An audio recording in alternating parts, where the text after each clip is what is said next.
Puji nama Tuhan, kita mau bersyukur buat kebaikan Tuhan dalam kehidupan kita. Kita boleh ada sampai saat hari ini, itu semua karena anugerah Tuhan. Kita mau bersyukur untuk semua kebaikan Tuhan dalam kehidupan kita. Kita mau datang memuji Tuhan, kita mau menyembah Tuhan, kita mau meninggikan namanya. Kita mau angkat satu pujian. Yesus, Engkaulah permata hatiku. Haleluya Yesus, terima kasih. Haleluya.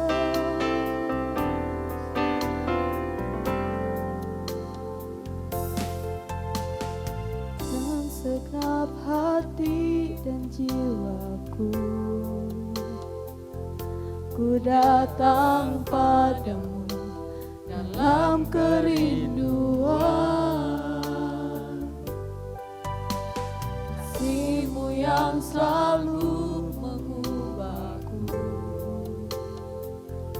dan menguatkanku dalam pengharapan.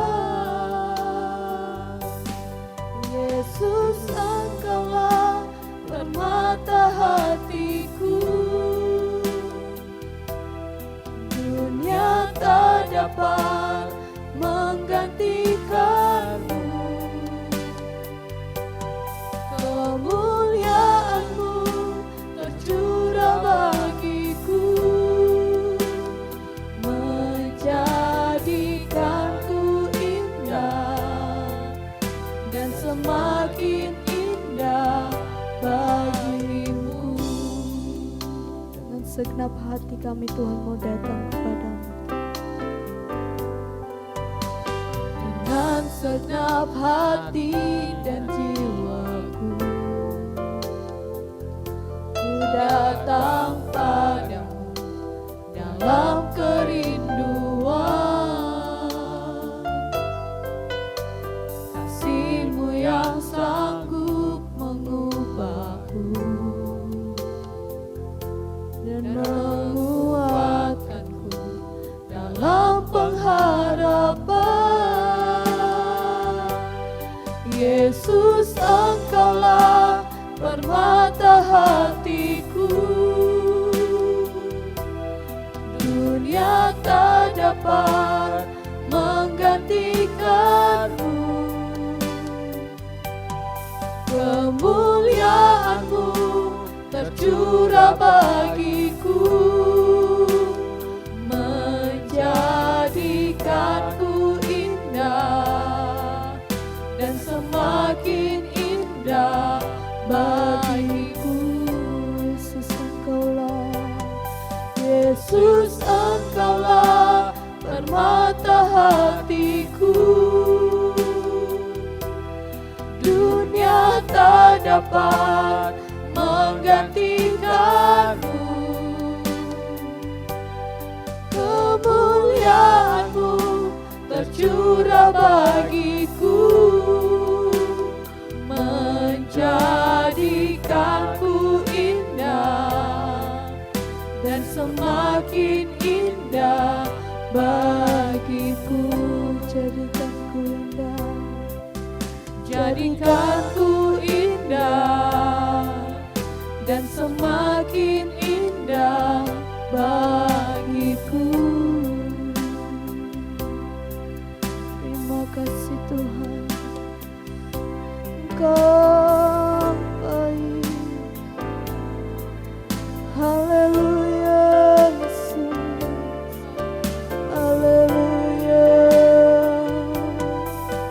Kaulah yang luar biasa Tuhan. Segala puji syukur kami. Haleluya Yesus, haleluya Yesus. Glory haleluya. Kaulah yang luar biasa Tuhan. Terima kasih Yesus.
jadikanku indah dan semakin indah bagimu.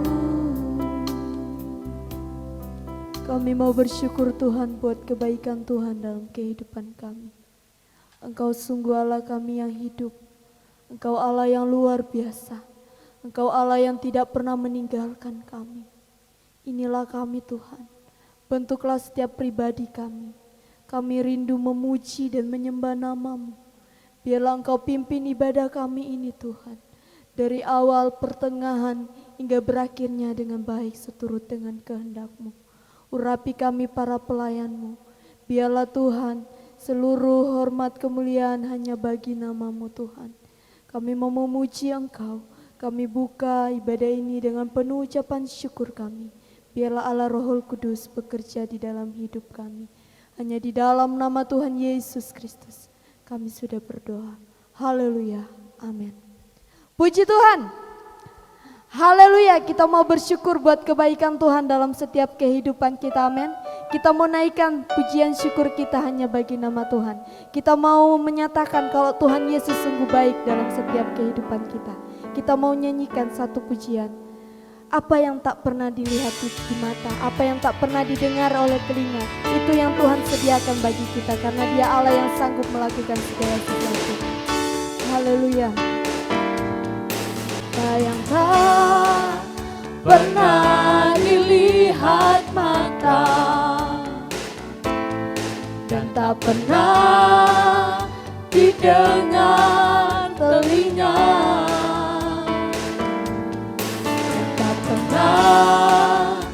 timbul di dalam hati, semua disediakannya bagi yang mengasihi Dia. Apa yang tak pernah dilihat mata, tak pernah didengar telinga, yang tak pernah timbul di dalam hati, semua disediakannya bagi yang mengasihi Dia. Allah sanggup melakukan segala perkara, dulu, sekarang, dan selamanya. Kuasanya tidak berubah. Allah sanggup melakukan segala perkara, dulu, sekarang, dan selamanya. Kuasanya tak berubah. Apa yang tak pernah dilihat oleh mata, apa yang tak pernah dilihat mata, yang tak pernah didengar telinga,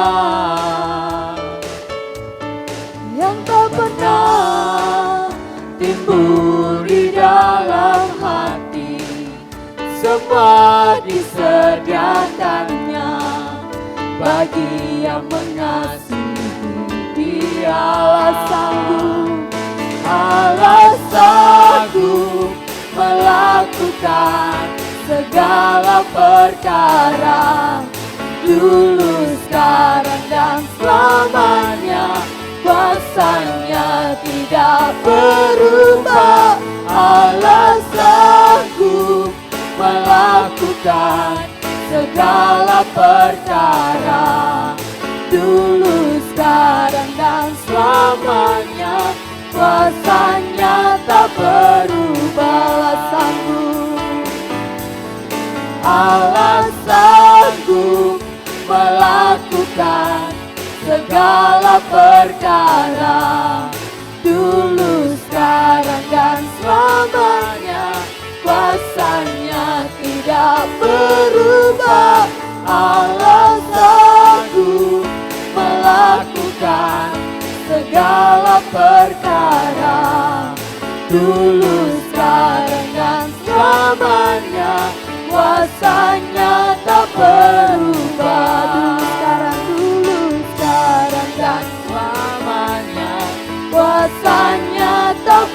berubah, dulu, sekarang, dan selamanya. Kuasa-Nya tak berubah. Haleluya. Tuhan Allah kita sungguh luar biasa, amin. Dia Allah yang sanggup melakukan segala sesuatu. Kita akan siapkan hati kita untuk kita mendengarkan kebenaran firman Tuhan.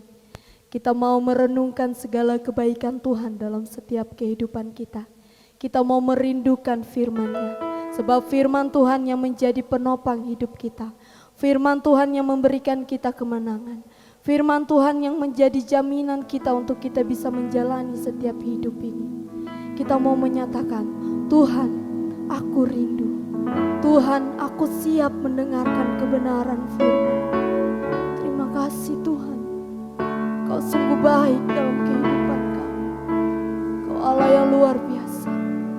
Kau Allah yang tidak pernah meninggalkan kami. Haleluya, Yesus. Tuhan, aku rindu.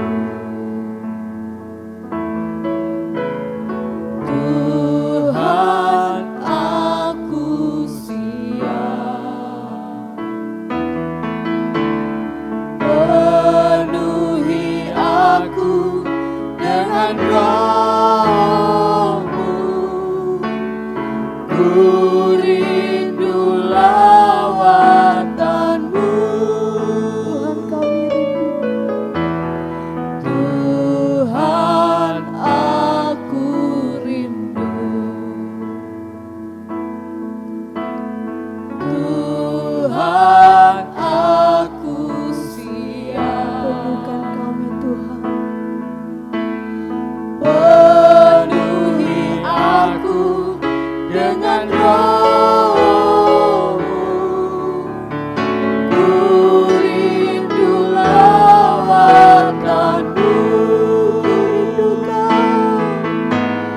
Ku rindukan Kau hadir di sini saat ini, Tuhan. Ku rindukan Roh-Mu mengurapi saat ini, Yesus. Kita mau katakan lagi, kalau kita merindukan hadirat Tuhan, aku rindu.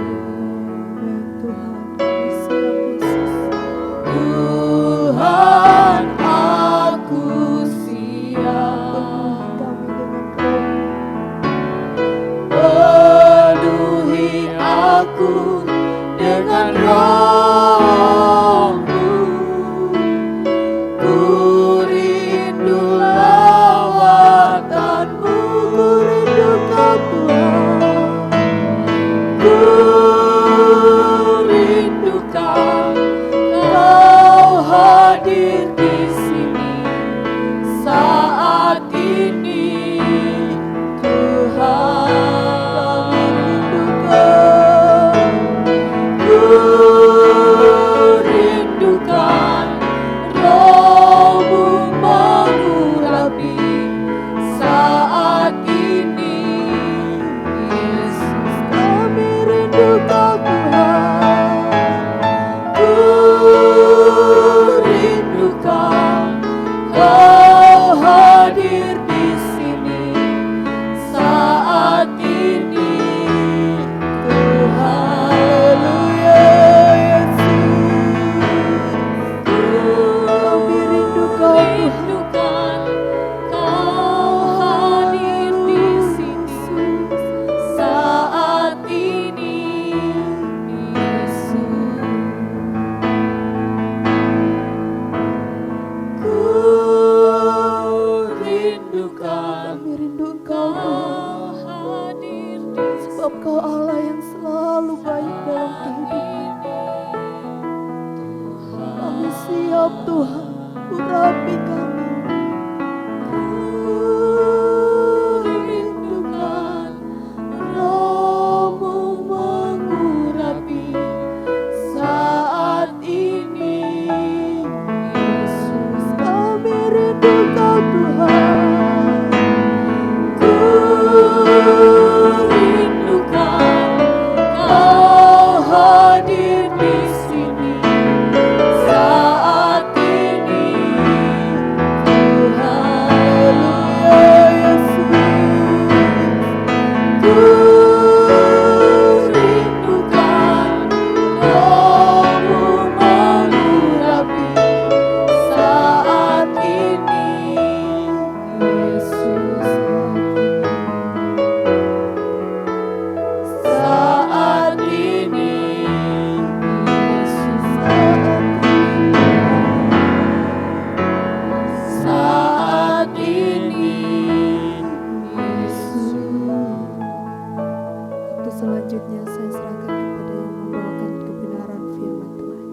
Bapak Ibu, selamat sore. Mari kita berdoa sebelum pendalaman kitab kita mulai. Tuhan Yesus, terima kasih untuk kesempatan kami boleh datang, kami boleh belajar bersama-sama kebenaran firman-Mu. Tuhan, hadirlah, meskipun ini hanya melalui virtual, tetapi kami yakini Engkau hadir di tengah-tengah kami, memimpin kami dari awal, pertengahan, sampai pada akhirnya. Kami mohon tangan kuasa Tuhan campur tangan supaya tidak ada halangan, tidak ada kuasa-kuasa, penguasa-penguasa di udara yang mencoba menghalangi kami mendengarkan firman-Mu. Dalam nama Tuhan Yesus Kristus kami berdoa dan bersyukur. Amin. Bapak, Ibu, dan Saudara, terima kasih untuk kesempatan pada sore hari ini. Terima kasih untuk Bapak Ibu Gembala yang sudah memberi kesempatan saya untuk menyampaikan pendalaman Alkitab. Sore ini kita akan belajar dari satu kisah yang mungkin Bapak Ibu sudah sering mendengarkannya. Saya memberi tema mimpi Yusuf, tepatkah? Ya, di kitab Kejadian itu menceritakan banyak hal, mulai dari penciptaan dunia dan manusia serta segala isinya. Juga peristiwa-peristiwa yang sangat penting tentang kehidupan manusia. Ada satu hal yang penting, yaitu tentang kejatuhan manusia dalam dosa, dan sekaligus janji Allah tentang penebusan atau jalan keselamatan yang sudah disampaikan, diberitakan kepada manusia waktu itu, yaitu di Kejadian pasal 3 ayat 21 atas manusia. Jadi Bapak Ibu bisa membaca di sana, itulah janji Allah tentang keselamatan manusia. Ya. Nah, Yusuf pun menjadi sangat penting. Ya, menjadi sangat penting karena kalau Bapak Ibu membuka kitab Kejadian dari pasal 37 sampai 50 itu menuliskan tentang kehidupan Yusuf. Nah, pertama kali nama Yusuf itu disebut di dalam Kejadian pasal 30. Saya akan coba membaca pasal 30 ayat 24. Ya, demikian. Maka ia menamai anak itu Yusuf sambil berkata, mudah-mudahan Tuhan menambah seorang anak laki-laki lagi bagiku. Jadi ada 13 pasal di dalam kitab Kejadian yang menceritakan tentang kehidupan daripada Yusuf. Nah, seperti tema tadi saya katakan, mimpi Yusuf itu tepat enggak? Ya, mimpi Yusuf dimulai dari pasal 37. Kejadian pasal 37 ayat 5. Mari kita baca. Ya, ayat 5 dan 9. Ada dua kali, ya, ada dua kali mimpi Yusuf disampaikan kepada saudara. Pada suatu kali bermimpilah Yusuf. Lalu mimpinya itu diceritakannya kepada saudara-saudaranya. Sebab itulah mereka benci lagi kepadanya. Di ayat 9, lalu ia memimpikan pula mimpi yang lain yang diceritakannya kepada saudara-saudaranya. Katanya, aku bermimpi pula tampak matahari, bulan dan 11 bintang sujud menyembah kepada aku. Tradisi di timur jauh atau timur tengah atau daerah Mesopotamia, Babilonia dan sebagainya itu, mimpi itu menjadi satu bagian yang penting. Masalahnya tidak semua orang diberi hikmat untuk menceritakan makna mimpi. Kalau Bapak Ibu membaca dengan teliti, di Perjanjian Lama itu ada dua, Yusuf dan Daniel, ya, yang bisa menceritakan mimpi.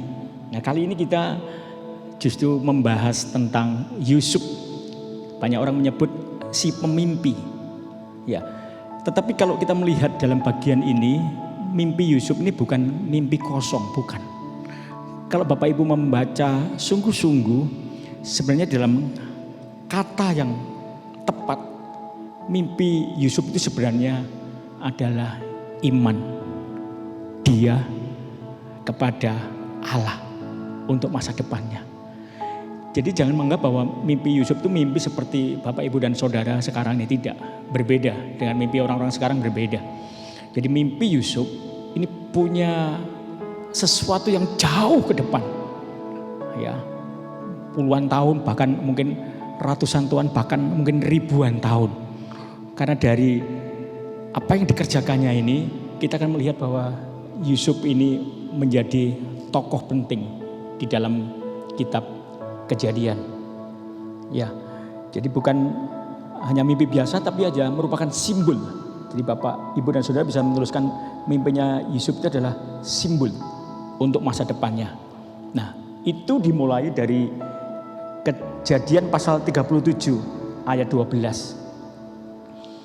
Apakah benar? Apakah tepat mimpi Yusuf itu? Kalau Bapak Ibu membaca di pasal 37 ayat 12, saya baca singkat saja karena cukup panjang. Judul perikopnya Yusuf dijual ke tanah Mesir. Pada satu kali pergilah saudara-saudaranya mengembalakan kambing domba ayahnya dekat Sikem. Lalu Israel berkata kepada Yusuf, bukankah saudara-saudaramu mengembalakan kambing domba dekat Sikem? Marilah engkau kusuruh kepada mereka. Saud Yusuf, ya Bapa. Kata Israel kepadanya, pergilah engkau melihat apakah baik keadaan saudara-saudaramu itu dan keadaan kambing domba, dan bawalah kabar tentang itu kepadaku. Lalu Yakub menyuruh dia menyuruh dia dari lembah Hebron, dan Yusuf pun sampai ke Sikem. Saya tidak baca semua, Bapak Ibu bisa membacakannya. Kalau melihat bacaan kita ini, Bapak Ibu kan melihat bahwa di bagian akhir dari bacaan kita melihat bahwa mungkin orang beranggapan mimpinya justru terkubur. Jadi saudara-saudaranya saking bencinya. Bapak Ibu bisa melihat, jadi di pasal 37 pertama benci, kemudian makin benci dan sangat benci. Sehingga ketika Yusuf mengantar makanan kepada kakak yang kurang lebih sekitar 28 mil dari tempat ayahnya itu, kakak-kakaknya sudah tahu, itu loh si pemimpi datang. Makanya mereka berusaha melakukan sesuatu. Tetapi kita melihat, saya sini berbicara bahwa ada campur tangan Allah pada diri Yusuf. Sehingga rencana-rencana jahat dari kakak-kakaknya pun dicoba diselamatkan pertama oleh Ruben, kakak yang paling tua, ya, anak lainnya yang paling tua. Dicoba jangan dan sebagainya. Nanti di situ ada juga Yehuda. Jadi dua orang ini punya peran penting untuk kehidupan Yusuf. Tetapi sebenarnya itu kita harus melihatnya sebagai bagian bahwa Allah itu yang campur tangan dalam kehidupan Yusuf. Dan kalau kita membaca semua di pasal 39, Bapak Ibu bisa lihat di situ dia dijual ke saudagar Midian sampai akhirnya dijual ke Mesir dan dibeli oleh seorang yang bernama Potifar. Potifar punya jabatan yang penting. Bapak Ibu bisa baca di sana di pasal 39 ayat yang kedua. Di situ adalah dia seorang pegawai istana Firaun. Tapi sekaligus ada catatan di situ adalah kepala pengawal raja. Menurut saya disinilah titik penting dari apa yang akan dilakukan Tuhan terhadap seorang Yusuf. Bapak Ibu bisa bayangkan, jangan berpikir bahwa Yusuf waktu dibawa dari tanah itu dibawa ke Mesir itu dalam kondisi pakai mantel lah, pakai jas hujan lah, tidak. Dituliskan dalam catatan-catatan juga komentari-komentari bahwa dia dalam kondisi telanjang. Bapak Ibu bisa bayangkan enggak? Dibawa kurang lebih puluhan kilo dalam kondisi telanjang, siang dan malam harus berjalan, panas dan kedinginan. Saya yakin Bapak Ibu kalau waktu masa kecil pernah dipukul oleh orang tuanya pasti akan ingat. Dan itu membekas, ya, seperti itu. Di pasal 40 ayat 1 sampai 23, disitulah kita melihat bahwa Yusuf berperan untuk menerjemahkan mimpi juru minum raja dan juru roti, yang karena ada satu persoalan mereka dipenjarakan dan bertemu dengan Yusuf, dan itu bukan kebetulan. Kalau kita membaca kitab-kitab di dalam PL, kita harus melihat ini jauh ke depan. Ada sesuatu yang dimana Tuhan campur tangan. Ini bukan peristiwa biasa, bukan cerita-cerita dongeng, bukan. Tapi ada campur tangan Tuhan. Dari mulai Bapak Ibu lihat di kitab Kejadian, Keluaran, imamat bilangan, ulangan, dan seterusnya sampai kehadiran Sang Juru Selamat itu. Ya, kita di sini melihat di ayat 41 yang menjadi bagian yang sangat penting. Ya, Bapak Ibu bisa melihat tentang mimpi Firaun. Ya, Firaun sudah punya mimpi, dia tidak bisa menerjemahkan, dia cari orang pinter tidak bisa, tidak dapat. Disitulah juru minum raja ini punya peran. Ya, kita coba lihat ayat 29 pasal 41. Ketahuilah Tuanku akan datang 7 tahun kelimpahan. Itu setelahnya, itu isi mimpinya. Tapi kalau Bapak Ibu mundur sedikit dalam ayat yang ke-16, Yusuf menyahut Firaun, bukan sekali-kali aku melainkan Allah juga yang akan memberitakan kesejahteraan kepada Tuanku Firaun.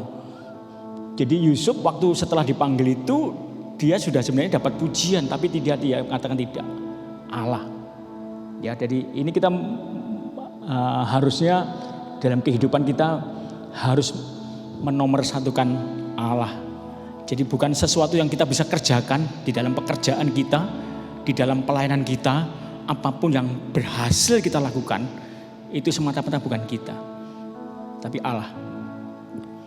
Ya, tentang mimpi tadi saya katakan bahwa mimpi Yusuf ini bukan mimpi biasa, tapi ada iman yang ada dalam dirinya. Dari siapa dia belajar iman itu? Jangan lupa Bapak Ibu, sebelum bangsa Israel keluar dari Mesir, setelah itu memang mereka orang tua akan mengajar siang dan malam. Di pendidikan Israel berbeda dengan kita. Mereka begitu lahir, begitu sunat, berlanjut, mereka akan dididik untuk hafal Torah sampai umur 13 tahun. Sedangkan kita di sini anak-anak hanya dibawa ke sekolah minggu yang durasi waktunya maksimal 2 jam. 1 minggu. Hilang. Firman yang ditanamkan oleh guru-guru hilang. Tapi tidak dengan orang Israel. Jadi jangan kaget kalau di mana anak Israel itu menjadi orang-orang yang cerdas. Ya, siapa yang mengajar Yusuf? Yakub. Jadi Yakub mengajarkan bagaimana kehidupan secara real waktu ada di rumah sebelum dia dibawa oleh saudagar Midian itu.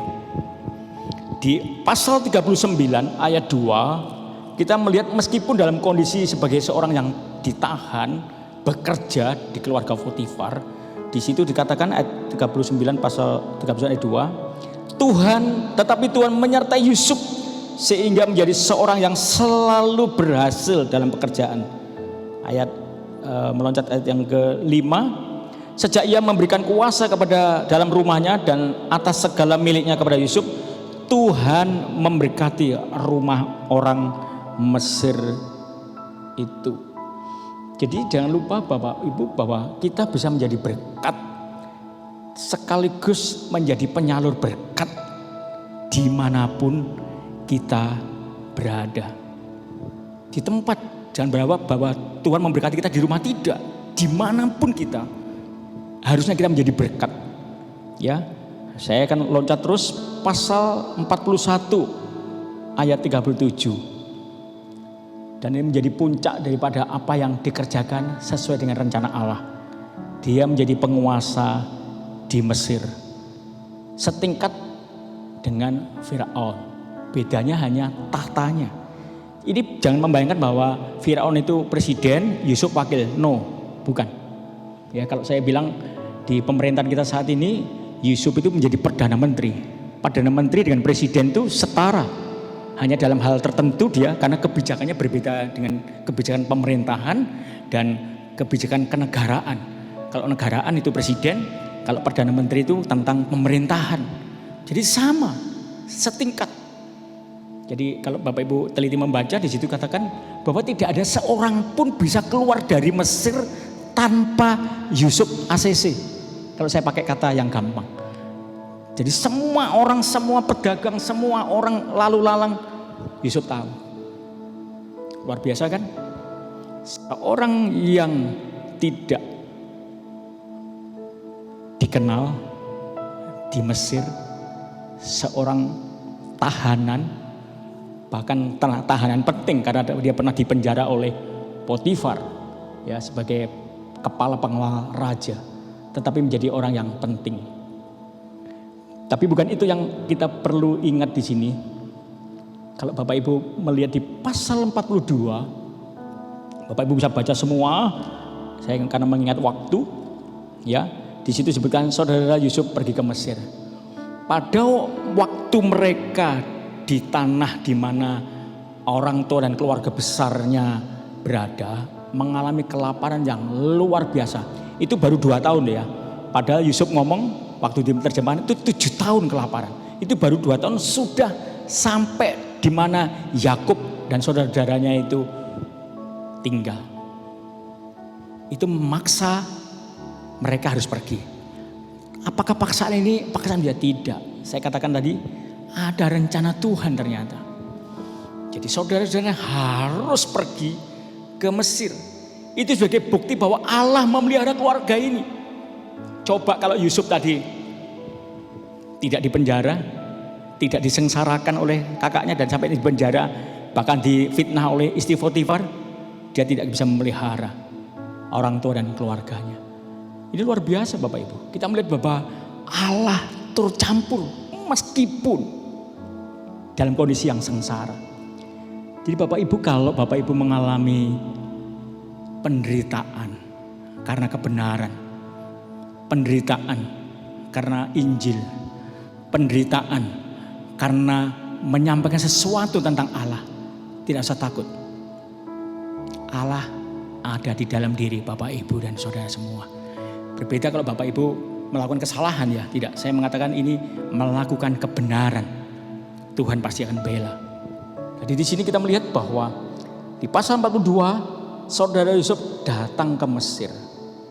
Di pasal 45 Yusuf memperkenalkan diri kepada kakak-kakaknya. Kaget gak? Pasti kaget. 17 tahun, umur 17 dia berangkat ke Mesir sebagai seorang tawanan. Berarti umur 30, kurang lebih ke 30, dia menjadi penguasa Mesir. Ya, sampai saudaranya tidak mengenali, tapi Yusuf mengenali. Ya, mengenali siapa yang datang. Kalau waktu itu Yusuf punya hati yang jahat, tidak di dalam rencana, kira-kira apa yang dilakukan? Menurut Bapak Ibu, kalau Bapak Ibu pernah disakiti seseorang, terus Bapak Ibu menjadi seorang penguasa. Wah, kebetulan ini dulu yang waktu kecil sering saduk kepala saya, sering tonjok saya. Tidak, dia bisa ngomong kok pada pengalaman. Itu 11 orang yang datang dengan pakaian, dengan ciri-ciri pakaian ini, pukul aja, masukkan penjara, tidak usah dikasih makan, bisa. Tapi tidak dilakukan.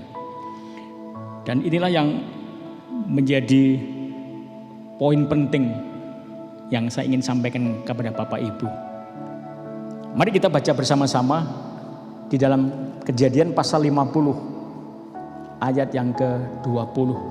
Saya berharap ini menjadi ayat hafalan, ya, menjadi ayat hafalan, bukan ayat biasa, ayat hafalan kita ketika kita ada dalam penderitaan. Saya bacakan untuk kita semua. Memang, jadi ini Yusuf ngomong ke saudara-saudaranya waktu mereka ketakutan karena Yakub sudah mati. Jangan-jangan ini akan menjadi hukuman, akan dihukum. Memang kamu telah mereka-rekakan yang jahat terhadap aku. Ini yang penting. Tetapi Allah mereka-rekakannya untuk kebaikan. Dengan maksud melakukan seperti yang terjadi sekarang ini, yakni memelihara hidup suatu bangsa yang besar. Kata-kata hidup suatu bangsa yang besar, bukankah waktu itu jumlahnya kurang lebih hanya 70 orang. Tapi sekali lagi Yusuf berkata itu karena dia ada iman bahwa dia menjadi bangsa yang besar. Seperti yang diajarkan oleh Yakub. Yakub diajar oleh siapa? Diajar oleh Ishak. Ishak diajar oleh siapa? Diajar oleh Abraham. Karena Abraham yang menerima janji daripada Allah itulah. Kamu akan menjadi keturunan, menjadi seperti bintang di langit, seperti pasir di laut. Kalau Bapak Ibu dikatakan demikian, istri saya ini mandul loh. Mana mungkin. Tetapi Abraham memegang janji Allah. Dan dia membuktikan. Ini masih kurang lebih 70 waktu mereka datang ke Mesir nanti. Jadi Yusuf mengatakan, kamu memang membuat aku begini sengsara. Dia pasti membekas, kakaknya aja membekas. Tetapi kita melihat situ, tetapi Allah mereka-rekanya untuk kebaikan. Bapak Ibu, dari bagian ayat yang terakhir ini, saya mengajar kita semua untuk memberi respon yang baik terhadap semua situasi yang ada di sekitar kita. Situasi orang, situasi yang terjadi sekarang ini, situasi barang. Jadi ketika kita, maaf, kalau seseorang kehilangan sepeda motor pasti nangis, wah udah ngomel dan sebagainya. Mari kita belajar daripada Yusuf ini. Bagaimana dia diperlakukan tidak manusiawi oleh kakaknya sehingga dia harus ke Mesir. Tetapi ternyata sekali lagi saya katakan, ada rencana besar Allah. Memang di dalam garis, kalau Bapak Ibu telusuri garis keturunan itu, Yesus tidak ada di dalam garisnya Yusuf. Ada di garisnya Yehuda, anak keempat daripada Yakub. Dari Yehudalah turun Isai, turun Daud, dan seterusnya sampai kepada Yesus Kristus. Jadi kalau Yusuf waktu itu dibunuh, tidak dimasukkan di dalam lubang sumur, ada rencana besar Allah yang akan batal, yang gagal. Tapi tidak, rencana Allah tidak pernah gagal oleh situasi apapun di dalam hidup seseorang di dalam dunia ini. Bapak Ibu pun sama. Rencana Allah tidak akan pernah berhenti bagaimanapun kondisi Bapak, Ibu dan saudara semua. Tidak. Dia akan tetap melakukan rencana untuk kebaikan bagi banyak orang. Termasuk bagi setiap kita yang percaya kepada Dia. Jadi dari peristiwa ini, mari kita mencoba merenungkan agenda apa, rencana apa yang Tuhan taruh dalam hidup kita. Dan mari kita menjalaninya meskipun ada halangan, meskipun ada sesuatu yang membuat kita terpuruk, tersiksa, jatuh. Jangan berhenti. Tuhan sedang mengerjakan rencananya bagi tiap-tiap kita. Dalam bagian ini pun Yusuf digambarkan sebagai pribadi Yesus yang menolong, menyelamatkan kita semua, menolong orang-orang yang menaruh pengharapan kepada Allah. Seperti Yusuf yang menyelamatkan 12 orang, sekaligus itu menyelamatkan umat Israel, dan sekaligus di situ menggenapi rencana keselamatan yang dari Allah di dalam diri Yesus Kristus. Bapak Ibu, masih banyak ya tentang halangan-halangan yang dihadapi, tapi mengingat waktu tidak memungkinkan, saya berharap ada kesempatan lain kita bisa melihat bagaimana rencana, bagaimana halangan yang membuat kalau kita mungkin rasanya sulit untuk menerima bahwa ini benar. Ya, Bapak Ibu bisa melihat, jadi kalau baca dengan teliti, Bapak Ibu akan tahu ternyata mimpi daripada Yusuf tentang ayah ibunya dan 11 saudaranya yang sujud digenapi oleh Allah. Terima kasih. Mari kita berdoa. Bapa di dalam surga, terima kasih di waktu yang singkat ini kami boleh belajar kebenaran firman Tuhan. Kami sadar kami tidak akan mampu mengerti rencana besar Allah di dalam pribadi-pribadi kami. Kami memohon Allah Roh Kudus membukakan mata rohani kami, membukakan wawasan kami, membukakan pikiran kami, membukakan hati kami supaya kami mengerti dalam situasi apapun dalam hidup kami, termasuk yang paling sulit sedang kami hadapi. Tuhan punya rencana besar atas tiap-tiap kami. Terima kasih untuk kesempatan ini. Berkati hamba-hambamu yang sudah menolong sehingga rekaman pada sore hari. Tuhan tolong memberkati mereka. Juga setiap kami yang sudah mendengarkannya, Tuhan berkati semua. Karena kami tahu berkat itu datangnya daripada Tuhan Yesus. Terima kasih, itu menjadi doa kami. Di dalam nama Tuhan Yesus Kristus kami sudah berdoa dan mengakhiri acara ini. Haleluya. Amin. Tuhan memberkati.